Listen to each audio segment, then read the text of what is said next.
All right, so we have developed the motivation or the discipline to sit down and do our work. We have been able to not get distracted by using our phone, and now we're focusing for an extended period of time.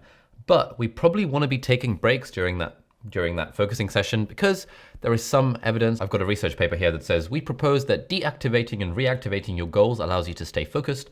From a practical standpoint, our research suggests that when faced with long tasks, such as studying before a final exam or doing your taxes, it is best to impose brief breaks on yourself. Brief mental breaks will actually help you stay focused on your task. So basically, we should be taking breaks while we're studying, but we should be intentional about the breaks that we're taking. And one of the most popular methods for doing this is called the Pomodoro technique. And that was invented by a guy called Francesco Cirillo in the 1990s. And he named it after the timer. He used to use a tomato timer to time his Pomodoro sessions. And that's why it's called the Pomodoro technique or the tomato technique. And the idea behind the Pomodoro technique is that you work for 25 minutes, then you have a 5-minute break. And you work for 25 minutes, have a 5-minute break, work for 25 minutes, 5-minute break, work for 25 minutes, 5-minute break. And then after doing 4 work sessions and a 5-minute break, you then take an extended half-an-hour break or 20-minute break or something like that. And then you repeat the process. And the idea is that that 25-minute timer is enough to give us sort of ample time to focus on the thing, but it also means that we have a regular break so that when we're never gonna kind of get tired of focusing as such. And it's quite a nice sort of rigid structure that we can impose on ourselves to help us maintain focus for longer. There's a few pros and a few cons of this, and I don't really use the Pomodoro technique in that sort of version of it anymore. I used to when I was in my first and second year, and the reason I used to use it is because it's quite a social thing. Like I would go to the library with my friends and we would all collectively pom together. We called it pomming.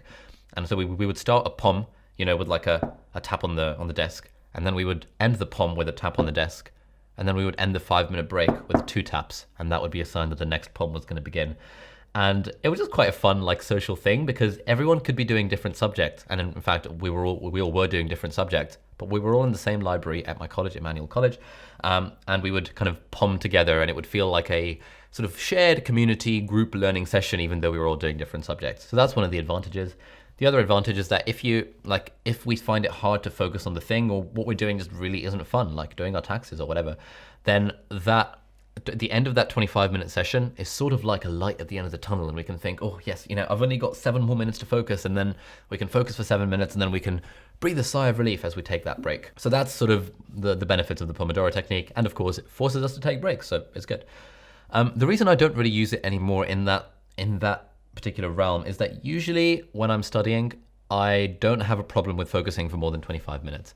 If I'm doing something that's really boring, then I do. But most of the stuff that I do in my life is just generally quite fun. And if I'm studying renal physiology or preparing for an exam or something, then I actually kind of focus for about 40 or 45 minutes before I can sort of internally just sense myself losing focus.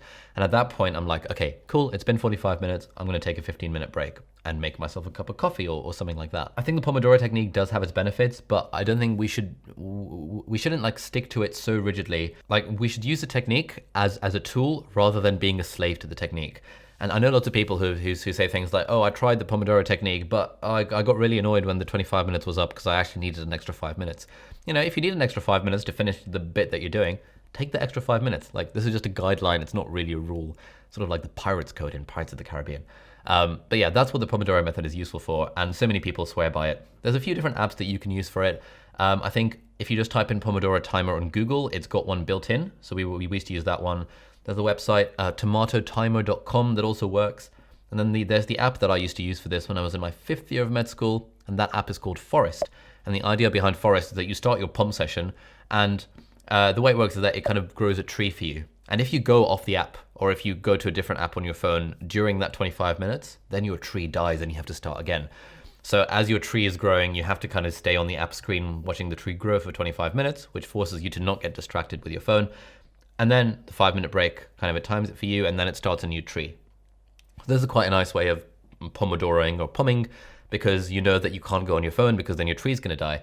And they've got a leaderboard, and you can connect with your friends and stuff, so you can see who's doing how many Pomodoro sessions in a given day.